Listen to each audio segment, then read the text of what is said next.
The chair now recognizes the ranking member of the subcommittee, Mr. Roy of Texas, for 5 minutes for his opening statement, and I will be liberal with that. I thank the chairman.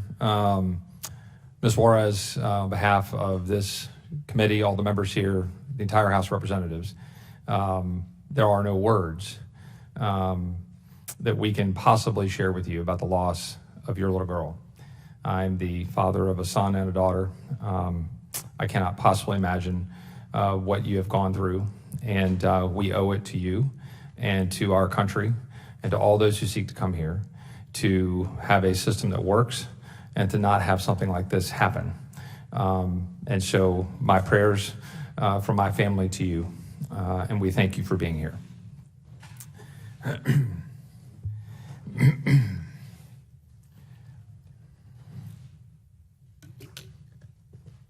Mr. Chairman, I have to say, I am frustrated, though, with the title of the hearing.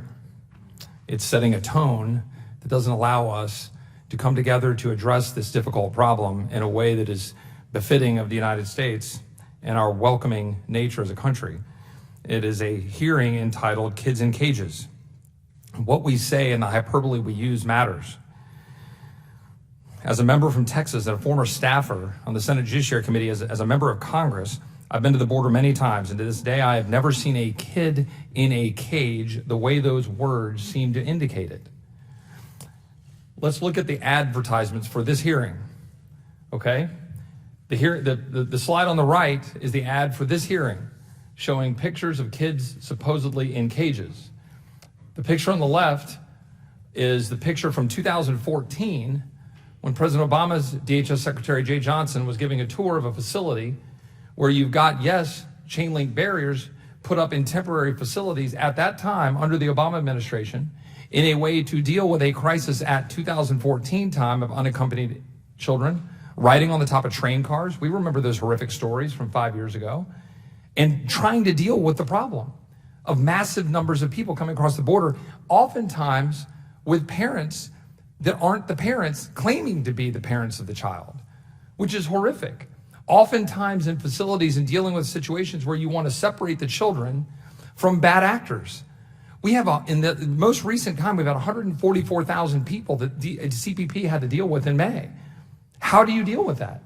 Under the most generous circumstances of trying to figure out what to do to care for these children, release them to family members, release them in a safe way, care for them, give them food, give them health care. How would we have them do it when we're denying them the facilities and the resources to do it? We should discuss the humanitarian crisis. We're experiencing an unprecedented surge in migrants. You see the chart over here.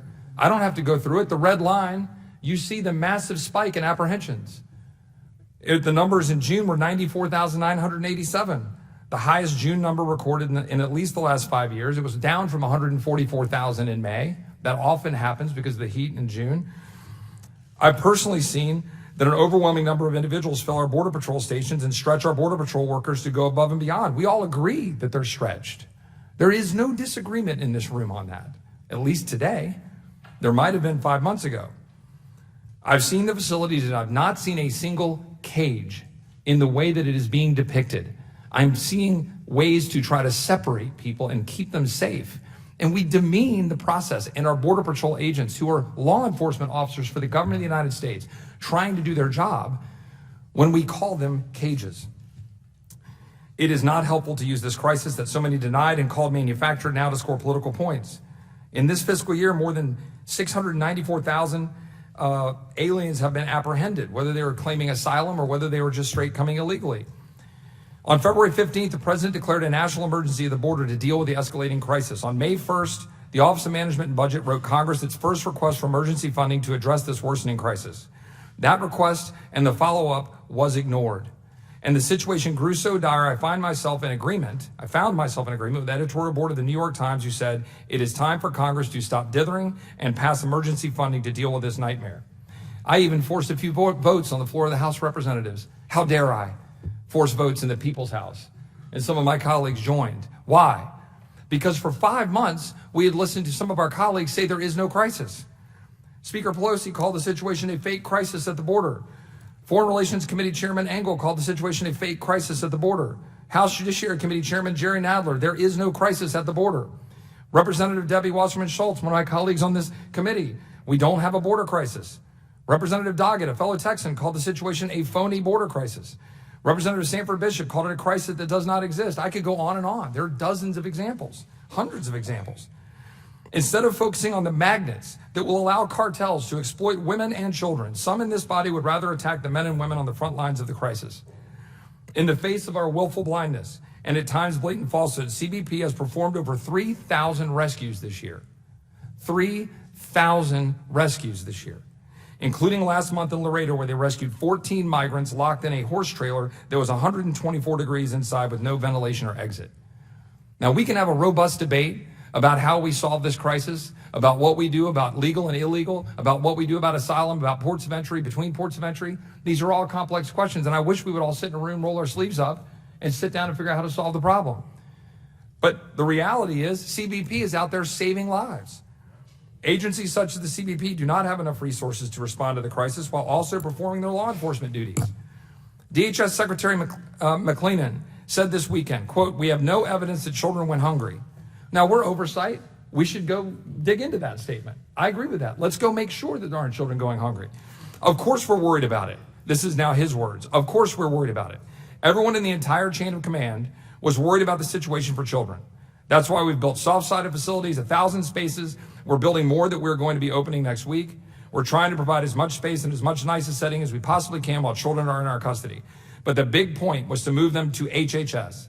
Let me give you an update. On June 1st, we had 2,500 children in our custody. 1,200 had been with us over 3 days. Now that we have the supplemental from Congress, the supplemental that was being denied, we have the supplemental from Congress. HHS has additional beds, and we only have 350 as of yesterday afternoon's report, and only 20 of those children have been with us for more than 3 days. So that's a huge improvement, and that's his words.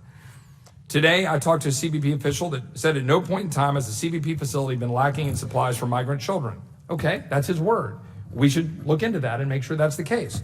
When my friends across the aisle ignored the administration's request for emergency funding for 2 months, DHS took action and CBP began paying for supplies out of their operational budget. Sometimes they paid out of their own pockets to make sure that things were taken care of. Importantly, my chief of staff went to Clint this weekend because I felt so strongly about looking into what some of my colleagues were claiming. I couldn't go because of a family conflict, but my chief of staff went. And he looked and he talked and he saw and he took pictures. He observed some of the pictures you're going to see here, which is from a video from a Border Patrol head in, I believe, in Arizona. Facilities where you're seeing lots of materials and supplies and food. And there's other pictures that show other materials and supplies and food. Now, can I guarantee that all of that got to every person who's been detained? No. But this is what we're getting in terms of information and what we're seeing, what I see with my own eyes. I've seen with my own eyes the facilities in McAllen where I talk to Border Patrol and they'll see some of my colleagues on the other side of the aisle come in and go, well, this all looks great. They walk across the street and they go get in front of a camera and they say kids in cages. That's not going to solve the problem. That's not going to help Ms. Juarez. That's not going to help stop the cartels who made $2 billion in 2018 profiting by moving people through Mexico to come here. Hundreds of millions of dollars. The Reynosa faction of the Gulf Cartel, the Cartel del Noreste of Los Zetas, the Sinaloas, dangerous cartels making tons of money moving people through. And even if you believe this is because the Northern Triangle is suffering in calamitous situations economically in terms of safety and security and gangs, agreed. But what we're talking about is a profit model that cartels are abusing to use for profit to come then and use our asylum laws to harm these people and to harm that father and that child that died in the river trying to come here. Now, I've gone longer than I probably should have, Mr. Chairman. I appreciate that you've given me the time. We have a broken immigration system, must act quickly. I believe we need to fix the asylum problem, the Flores settlement agreement. We need to have a strong collective agreement on what we can do to secure the border. I've recently introduced a bill aimed at addressing the crisis, the Charitable Donations Freedom Act, to make sure there's no barriers in the Anti-Deficiencies Act. If anybody wants to give something, they can give charitable gifts. I don't even know if it's necessary, but let's make sure there's no barriers and let's work together to bring down any barriers to make sure people are cared for. I don't believe that the CBP isn't doing everything it can to ensure that human beings are treated the way they should. I look forward to hearing from the witnesses, and I appreciate the chairman's time. Mr. Roy, thank you.